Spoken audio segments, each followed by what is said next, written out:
All right, welcome back to the beautiful Pacific Northwest, the land of plaid and coffee and PacWest Bigfoot. This is David, and I know it's been a while, and I just want to say this. I'm not going to be promising you an encounter story every single week. What I am going to do, however, is that I'm going to try to get you a based on true Bigfoot encounter story as often as I possibly can. So sorry for the time out there. For the last few months, I have just been taking a break for a while and getting busy with my other job. So it's been pretty hectic and pretty busy. But here's the deal. A lot of you have been just missing out on this, and thank you. Thank you so very much for your patience with me. So, anyways, Happy New Year to you, since I didn't get to say it to you beforehand. And let me there we go. Clear my throat, and let's get some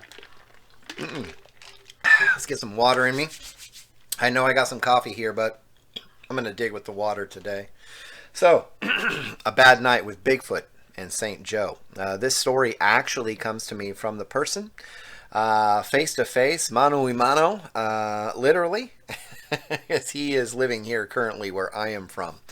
And it was pretty awesome. So, bad night with Bigfoot and St. Joe. Let's get started. I'm going to be straightforward with you here, Dave. For a long time, I was a drunk. However, by the time I knew what was going on later on that night during this incident, well, I was sober as St. Joe himself. Bigfoot, two of them, literally harassed me while I was up a mountain in St. Joe National Park in Idaho. Here's my encounter story, and thanks for talking to me after church, Dave. St. Joe and the Bigfoot. I lived in Idaho all of my life until about a year ago when I moved to the town you are from, Dave. Never once in all my years there did I ever come across anything like this before, ever. Now, I did know and come to learn the stories a bit about Bigfoot, especially from the tribe I am from. Back when I was a kid, during, powwows and what they call other gatherings, our elders would tell the stories of Bigfoot in the Idaho area. But I never believed a single word of it. Actually, I was like a lot of teens and young Native American kids then, into myself, the arcade, and girls. Everything else was pretty much a waste of time on me. That became the mantra of my life, too, unfortunately. I only cared about me, myself, and I for a very long time. Even for a while after this incident. However, this incident did get me thinking about my life, where I was at, and where I was going, and if I was going to be in control of it going forward. So once again, Dave, thanks for listening and sharing this story of mine. Here we go. February 1990. I was hitting 30 years old that year, actually within the month of February. That was the year of my encounter with two of these things in Idaho. As I stated above, for a long time I was a drunk, and here and there I played around with other stuff, but for the most part I was just a drinker and a cigarette smoker. Pack-a-day guy, to be honest. I was married, but we had no kids. Just two little things with fur that yip-yapped at me from time to time, and the wife treated like you and your own, like you would your own children. But they were not the issue in this marriage. It was all me. I worked in construction, and I was a hard worker. What they call a functioning alcoholic, I suppose. But I did. I worked hard and made a really good living for sure. My wife I met while in high school. But we did not date then, as I moved to the southern part of the state for a long time right around my senior year. It was not until I was near 24 years old when I moved back to Lewiston for work that we would meet again. I was hired by a developer to build some new homes up that way at the time. That lasted a few years until I started my own business and crew, which did well for a time. And by then I was married. However, my marriage was not doing good. I was a drinker and spent many hours at work then, and at the bar with the boys, as they say, instead of at home with who is a wonderful and beautiful woman. We argued constantly back then. Well, when I was sober, that is. Everything came to a head one night. I was dropped off at home by one of my employees when who was at the door waiting for me? Yep, the wife. In her hand was her set of the keys to the place. She was packed and leaving. I was livid, to say the least. This is when, well, I hate to say it, but in my drunkenness, not that it is an excuse, but in my drunkenness, I hit her. No, I did not slap her or punch her, but I put my hands on her and down the stairs she went. She tumbled down to the down the front porch steps and onto the sidewalk. She was hurt, but not bad, fortunately. However, her resolve to leave was just that, her resolve at that point, and mine was to let her go. After she got up and started running to the car, crying, I just stood there knowing I was not going to trust myself with her around at that moment. So I let her go. She was not the only one to leave either. That week I packed up and decided to get out of the house that was no longer a home for a night or two. It was time to think about my life, where it was at the moment, and where it was going. And let me tell you something. When you do that, when you finally break, it is funny how the good Lord above will get your attention as he did mine, and in the craziest way. Yeah, he used Bigfoot. St. Joseph. Bigfoot, as I said, I knew of the stories. I did not care about it either way, but I did hear the stories. It was St. Joseph National Forest where I would learn that they did exist and they are nothing to mess around with. These researchers out here, well, I am praying for them all the time. These things are wild and crazy. I'll tell you this, Dave, I was tired. I was at the end of my rope with myself. To be honest, I felt like being at the end of a literal rope. Not kidding. I know, sounds bad, but it was how I felt that day. But that did not stop me from bringing a bottle of wild turkey with me up the mountains. Well, if you want to call those mountains there in St. Joseph National Forest mountains. It is a small area for a national forest, just look on a map. However, don't let the look fool you. The mountains there are full of trees, scrub brush, and seriously almost as thick as a typical Pacific Northwest mountain range, as it really is. It was also a place I hunted and fished along the upper Palouse River. I took off that Wednesday morning. It was a Wednesday for a fact because it was a week before my birthday. Yeah, how is that for even more depressing? Anyway, I headed out that morning after stopping for something to drink, and I don't mean water or coffee. I took the Palouse River Road out for a while until I found my favorite little turnoff that would lead me up into the heart of the forest itself. There was something about the place that calmed me. Not once had I ever heard anything crazy out here. Nothing out of the ordinary, that is. Nor had I seen anything other than what I hunted. Previous Bigfoot experience, there was no previous Bigfoot experiences for me. This was the only one, so far, and I hope for good. But it lasted a while, the whole experience, even though I was pretty lit at first. Basting the turkey. So this turkey was basting the second I turned on that old dirt road. No wider, I think, than two Volkswagens side by side. But yeah, I admit, I was drinking right out of the bottle the second I turned off onto the road. But don't judge me just yet. I'm a slow drinker, but with just a little bit of breakfast, it did not take long to get a buzz going, and now I needed to pull over.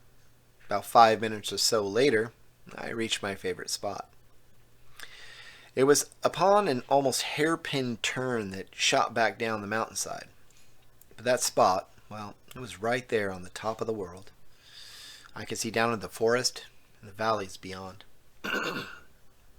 Above me were all forest, and a few more 100 feet or so of a craggy mountaintop. It is thick forest up here. Of course, this part of the state is pretty evergreen, but this forest is like an island in the middle of an ocean of farmland, it seems. Soon I pulled over, finished my drink, and decided to take a nap in the back of the Bronco. Weird chirping and bad dreams. It was still early in the day, however. I slept for a couple hours, but as I said, I was a bit lit at the time. During that long nap, I swear I kept hearing the weirdest bird chirping and a few other sounds I was unsure of. And while I gave it up to gave it up to being me being a bit drunk. I also swear I saw a face in the window for a second. Actually, I gave it up to some pretty lucid dreaming. But after that night, well, I knew what it was, and when everything really started to happen that day. But I was laying there and starting to doze off when I heard some chirping. But these chirps were pretty clear and loud and just seemed altogether different than your typical bird sound. Of course, there were some familiar chirps and such from birds I knew were birds, but the ones I was hearing for a few moments there just seemed odd. I sat up again, but my head spun so much I laid back down and passed right out. About an hour later, and I'm guessing at that, Dave, but about an hour later, I found myself dreaming of faces around the Bronco just popping up and disappearing just as fast as they came. It was weird, but they did not seem human, but did have some human qualities for sure.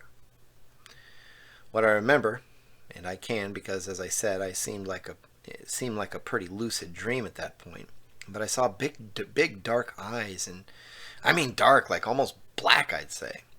The face was long and had a shape like a ape-like or monkey-like aspects to it. Like, for instance, the nose was large but flat. The cheeks were hairless but wrinkled, dark in color like burnt coal. The mouth never opened never opened when I'd seen them, or it. I think it was them because there were differences in some of the features. But the one I remember the most, the one I am describing right now, it had hair that covered all of its head and neck and most of its face except for where the cheeks were on its really weird and rather fearsome face. Eventually I woke up. I shook off what I thought was a really crazy, lucid, drunken dream and decided to start getting things together for the rest of the day and the night. I tried to shake the dream off as I carried on, but with the weird bird chirp still happening here and there, I just couldn't. I did not feel threatened or weirded out by any means, not at this point at least, but I was curious as to the birds, and even more so by the dream of crazy faces staring at me through the windows. Starting anew. I spent the early afternoon eating something finally. I also decided to hike around a bit and take a walk down an old game trail that led to a kind of open landing that had a view that led into basically eternity. There I heard the weird chirp still, but I was more deep in thought about life and what had just happened in it to care about the sounds, to be honest. I won't go into all of that here, but know this. I sat there for an hour, praying and contemplating what I was, who I was, and why I was. Then it was as if the good Lord above answered me. I turned around, grabbed the rest of that old bottle of wild turkey, and poured the evil on the ground. That was the last day I ever drank since. The chirping continued as I hiked back to my vehicle and with a big smile on my face, but that smile would soon be gone. When I reached the Bronco, I noticed some things of mine were out of place and my ice chest was knocked over. I figured it was animals or some very large birds who apparently lived up here with all that chirping going on. So I picked it all up and decided just to enjoy the view of nature and a good game on the radio. Soon, however, not an hour into a great Mariners game on the radio, I heard what sounded like mumbling in the trees. Weird, I thought, especially in the forest when you believe you're truly alone, but I swear it was mumbling. It was getting darker by that point, and so I decided I would make some dinner, start a little campfire, and pretend the mumbling was just an animal. Well, it was an animal, all right, a frightening and crazy animal, and not just one, but a couple of them at least. Shake, rattle, and roll. So the night came, and eventually, after another baseball game, that time the A's were visiting, I turned in. Something, however, wasn't right. I just felt it. The second I turned off the radio, I heard something move real quick just down off the side of the road. The second I heard it, though, it stopped. For a second, it sounded like someone walking, like footsteps. I took out the flashlight and aimed it down the hill and down the game trail for a minute. I saw nothing, and everything was quiet. So I headed off into the back of the Bronco for the night after that. I slept pretty well, actually. I was lights out in about a minute, but it was about 1 or 2 a.m. when I would be woken to my vehicle moving. Seriously, something bumped it or pushed on it. I didn't know at first what did it, but I did know it moved a bit. I sat up, pretty bleary-eyed, and yes, groggy from a slight hangover that was still hanging on. I sat there thinking maybe I was dreaming again, but no. There it was again. Something pushed real hard on the Bronco, enough to make it move. It scared the crud out of me. What was pushing on my vehicle to make it move? I mean, it's a Bronco. It's a pretty decent-sized old SUV-style truck to be moving with a push. Suddenly, the shape of something. I could not tell at that moment the exact shape, but a shape nonetheless moved like a giant ball of mist right past the front of the Bronco, blocking all the ambient light there was. I was really starting to get scared and nervous when from behind me, the tail end of the vehicle, came a loud slap. Again, fast-moving, a very large blur of a shadow moved by the glass. I started moving slowly up the cab to the vehicle, into the cab of the vehicle. And I mean slowly. I did not want to make a sound just in case they were some kind of crazy mountain folks. You know, those forest people we hear about. But as I did, another slap and another push on the Bronco was heard and felt. That is when a shriek, and I mean a shriek from Hades, Dave, was heard. It was so ear-piercing, I practically yelled myself a bit and held my ears. Then suddenly, it went dead silent. It was the calm before the storm. Out of nowhere, something slammed in the back of the Bronco, almost making the thing not just move, but lurch forward a bit. And while in park, I started fumbling for my keys and my gun under the seat all at the same time. Again, another slap, followed by a shriek that had me dropping the keys I just got hold of onto the floorboard. Then another slam against the car. I was now all but paralyzed with fear, a fear for my life, as this thing was massive enough. Well, these things were big enough to move my vehicle with their body, I supposed. I grabbed the keys, turned over the Bronco, and turned on the lights. It was standing there, not 5 feet in front of my vehicle, Dave. A Bigfoot, a scary-looking giant covered in black hair and with a face that seemed to look right through me, even with the lights now shining on it and me in the dark for the change. It had to be at least 8 foot tall, and yes, it was covered in hair, even most of its face. It had a large head, but very little of a neck, if any. And its shoulders, well, they were wide, and I mean really, really wide.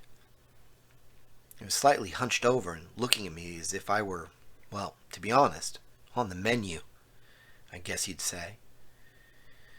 I'm not sure I totally believe that today, but I do know and had the feeling this thing was not friendly. That was for sure.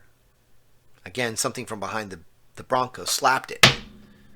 Another one of these things I was sure of, and they were either warning me, toying with me, or simply wanted me to get out of the car. I decided to just leave, and right then, I turned the car over as the monster of a thing freaked out itself over the roar of the engine and darted off like a sprinter in a marathon up the hill to the left.